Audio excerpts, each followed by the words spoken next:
অতিরিক্ত গরমের হাত থেকে বাঁচার জন্য আজকে একটা ঠান্ডা ঠান্ডা কোল্ড কফির রেসিপি নিয়ে চলে এসেছি। ভিডিওটা শেষ পর্যন্ত দেখো।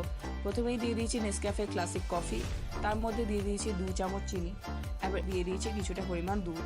এখানে আমি আমুলের দুধটা ইউজ করেছি কারণ এটা খুবই ভালো। তারপর এটাকে ভালো করে বেশ কিছুক্ষণ ধরে কিন্তু মিক্স করে নিচ্ছি। আমি হ্যান্ড ব্লেন্ডার দিয়ে করেছি, তোমরা চাইলে কিন্তু চামচ দিয়েও করতে পারো। মিক্স করে নেওয়ার পর ব্যাটারটা ঠিক এরকম দেখতে হয়ে যাবে। আর এই ক্রিমি টেক্সচারটাকে দিয়ে দেবো মিক্সিং জারের মধ্যে। তারপর দেবো কিন্ডার জয় চকো বোনস।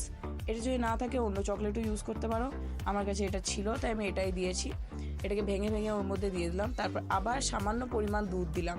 এবার এটাকে ভালো করে মিক্সিতে মিক্স করে নেবো। তারপর এই যে স্মুথ ব্যাটারটা হয়ে গেল, এটা যাবে কিন্তু দুধের মধ্যে। ঠান্ডা একদম চিল্ড মিল্কের মধ্যে দিয়ে দেবো এই ব্যাটারটা। আর আমাদের কিন্তু কফি রেডি। এর মধ্যে দিয়ে দেবো কিছুটা পরিমাণ বরফ, আর বরফ দেওয়ার পর উপর থেকে দিয়ে দেবো কিছুটা পরিমাণ চকলেট। এবার আমাদের রেডি হয়ে গেল ঠান্ডা ঠান্ডা কোল্ড কফি।